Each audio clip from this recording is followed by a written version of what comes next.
Baik, Assalamualaikum warahmatullahi wabarakatuh. Perkenalkan, nama saya Muhammad Ikram dengan NIM 212124050.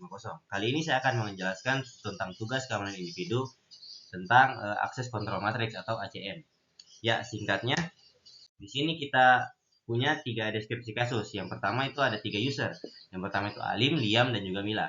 Yang pertama, untuk Alim itu mempunyai file yang namanya lat_alim.jar, yang itu bisa dibaca oleh Liam dan juga Mila. Lalu Liam itu punya file yang namanya lat_lim.jar, yang itu bisa dibaca oleh Mila, tapi hanya yaitu Mila bisa membaca file itu dan juga bisa mengeditnya, sedangkan Alim hanya bisa membacanya. Lalu ada Mila, dia itu mempunyai file namanya lat_mila.jar, yang ini Mila itu hanya Mila saja yang bisa melihat dan membaca filenya. Nah, untuk akses kontrol matriksnya itu di sini kita itu punya 3 pengguna. Di tabel ini kita bisa melihat hubungan antar setiap user dengan file yang ada. Simbol R itu artinya read, yaitu dia bisa membaca file. Simbol W itu artinya write, artinya dia itu bisa mengubah isi file. Dan owner itu artinya dia itu pemilik dari owner tersebut atau pemilik file tersebut.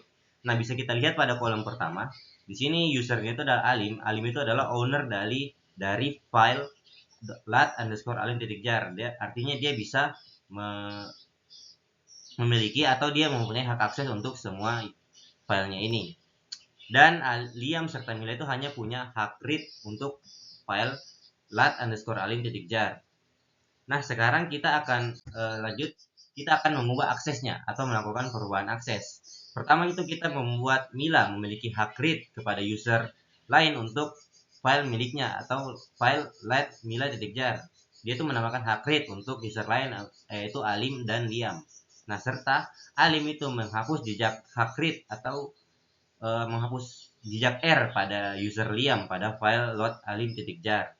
Artinya itu Alim itu mencabut hak read dari Liam untuk filenya. Jadi sekarang Liam sudah tidak bisa membaca file milik Alim lagi. Nah, jadi ini akses kontrol matriks setelah perubahan tadi. Ini tabel ACM-nya setelah perubahan. Itu tabelnya itu pun ikut berubah. Nah, pada bagian file lat.alim.jar itu sekarang Liam itu tidak punya hak read. Yang punya hak read sekarang sisa Mila. Nah, tetapi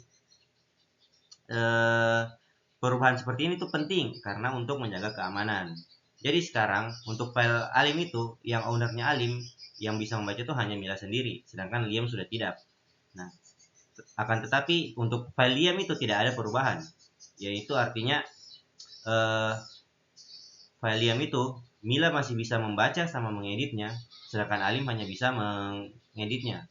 Nah, berbeda dengan file Mila sekarang, yang sebelumnya hanya Mila seorang yang bisa, yaitu ownernya sendiri. Akan tetapi sekarang dia sudah membuka hak akses untuk read untuk Liam dan juga Alim. Artinya sekarang Liam dan juga Alim bisa membaca file dari Mila tersebut.